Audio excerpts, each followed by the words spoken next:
Դե մինչև որոշմանը արձագանքելը պետք է նախ եւ ասել, որ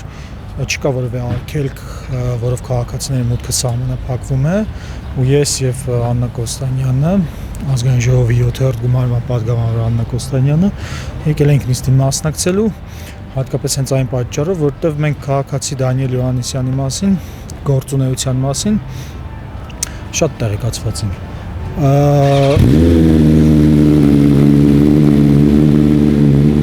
Հիմա այս մոտոցիկլետով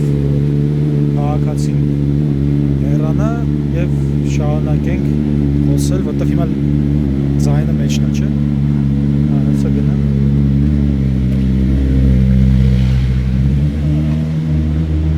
Հա։ Ու դե նիստից որոշակի բաներ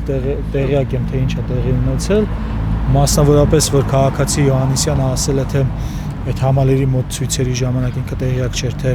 ովքեր են մասնակցում, մենք պետք է չմոռանանք, որ մենք գործ ունենք եռակի զրպարտիչի հետ, հա, 3 անգամ նա ճանաչվել է զրպարտող Սուտասան, այսինքն, եւ նրա որևէ խոսք պետք չէ ընդունել որպես ճշմարտություն, այլ հակառակը յուրաքանչյուր խոսք պետք է ընդունել կասկածով եւ այդ թվում այն խոսքը, որ թե ինքը չգիտեր, որ միասնության թևերն ու բևերը այնտեղ մասնակցում էին, իսկ այս երկու ուժերը բան են, չէ՞, ընտրություններին են մասնակցում։ Ինքը բացասական վերաբերմունք արտահայտող վիրավորական արտահայտություններ էր արել, թե այնտեղ ղժղժում էին, թե նույնիսկ եթե չեմ սխալվում կապել էր Ռուսաստանի հետ, հիմա տենց իրանց մոտ շատ տարածված է Ռուսաստանի հետ կապելով են վարկաբեկում բաները։ Հա, ընթացքում նույնիսկ արցախցիների ատելության խոսքը նա կապեց Ռուսաստանի տարածած թեզերի հետ։ Այսինքն որ Նիկոլ Փաշինյանը ասում է հեչ, բայց Ռուսաստանը չհասկացա ինչ է կապել ինքը, սա պետք է պատասխանել սրան։ Շրջանակներ կան, որոնք տարածում են, այսինքն ատելության խոսք, դրանք, այսինքն ատելության խոսքը Ռուսաստանի միջոցով են տարածում։ Այսինքն նկատի ունի, որ ինչ որ մարդիկ կան, որոնք արցախցիներ են ներկայանում, արցախյան բարբառով խոսում են, եւ դա է պատճառը, որ այդպիսի բաներ է տեղի ունենում։ Այսինքն ինքը սրանով արդարացնում է ռասիստի ասացները, սա առավել եւս մեկ հիմք է եւ ես խորհուրդ եմ տալիս, որպեսզի ԵԱԴ-ն եվրոպական ակումբների դաշինքը եւս մեկ անգամ դիմի, որովհետեւ եթե նա արդարացնում է ատելության խոսքը, որը արվում է Արցախը հանձնած սահմանադրախախտի նկատմամբ, ուրեմն անհրաժեշտ է եւս մեկ անգամ գործը քննել, բայց նաեւ չմոռանանք, որ իրազեկ քաղաքացիների միավորումը, ես ոնց հասկացա նիստում այդ հարցը չի քննարկվել, բայց ինքը այն 46 կազմակերպություններից մեկն է, որի ստորագրությունը դրված է Նիկոլ Փաշինյանի իշխանությունից, պահանջում էին, որպեսզի ճանաչեն պետության 20 տարվա զավթումը, հա, երբ որ սրանք եկան իշխանության, 46 կազմակերպություն այդպիսի հայտարարություն արեց եւ այդ ստորագրությունը մինչեւ հիմա դրված է իրազեկ քաղաքացիների միավորման։ Իսկ ինչը նշանակում է, տեսեք, եթե Ռոբերտ Քոչարյանը նախագահ էր, այսինքն ինքը իրազեկ քաղաքացիները համարում է, որ պետությունը զավթել էր Ռոբերտ Քոչարյանը, հա, ու հիմա դիտորդական առաքելություն է իրականացնում նրա մասնակցության պատրություններում, այսինքն սա հստակ կողմնակալության սկզբունքի խախտում է։ Ես չգիտեմ այնտեղ ներկայացվեց այս խնդիրը թե ոչ, բացի դրանից, եթե շարունակենք, հա, թե ով է այս տղան, նաև 2018-2019 թվականներին մեծ արտահոսք էր եղել, աշխարհով մեծ սկանդալ էր, հակտիվիստները անանուն փաստաթղթեր էին ջրի երես հանել, հետաքննող լրագրողները դա կոչում են Սնոուդենից հետո ամենամեծ արտահոսքը եւ պարզվել էր, որ բրիտանական մի ինստիտուտ հավաքագրում է տարբեր երկրներում փաստերի ստուգման հարթակներ, որոնք անկախ փաստերի ստուգման հարթակի անվան տակ պետք է բրիտանական քաղաքականությունը, հա, բանանեն տարածեն իրենց երկրներում եւ մասնավորապես հատկապես հակառուսական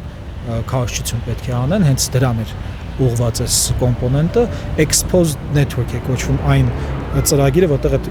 փաստերի ստուգման հարթակներն էին հավաքագրված եւ այդ ցուցակում մենք տեսնում ենք նաեւ SUTEM-ի անունը, SUTEM-ը հիմա FIPEM-ն է եւ FIPEM-ին կհիշեք, ես գնացել էի Մամուլի Ասուլիսի եւ նրա գլխավոր տնօրենը փախավ Մամուլի Ասուլիսից, թույլ չտալով, որպեսզի ես իմ հարցերը, դիրքորոշումները ներկայացնեմ։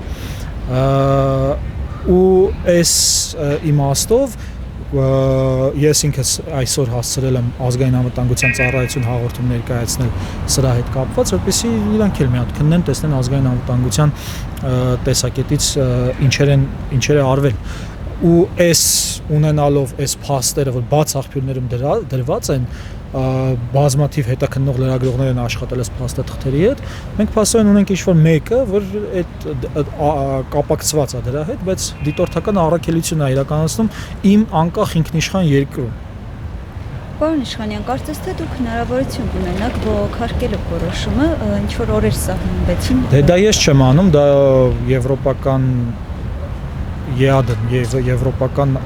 երիտասարդական կներեք եվրոպական չէ երիտասարդական ակումբների դաշինք ՀԿ-ն է անում, որը դիտորդական առաքելություն է իրականացնում։ Բողոքարկեն։ Մենք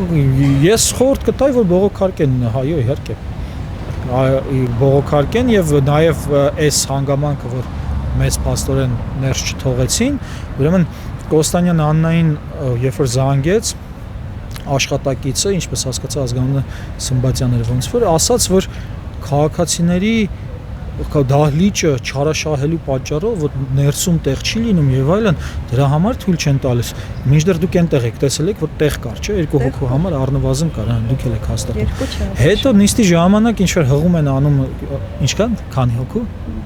Բավականին շատ, երկու հոգու կար, մենք էլ այդքան չաղչենք ինձ թվում է։ Հա, նիհարել ենք մանավանդ վերջերս այս 8 տարվա մեջ ու հղում են անում այնտեղ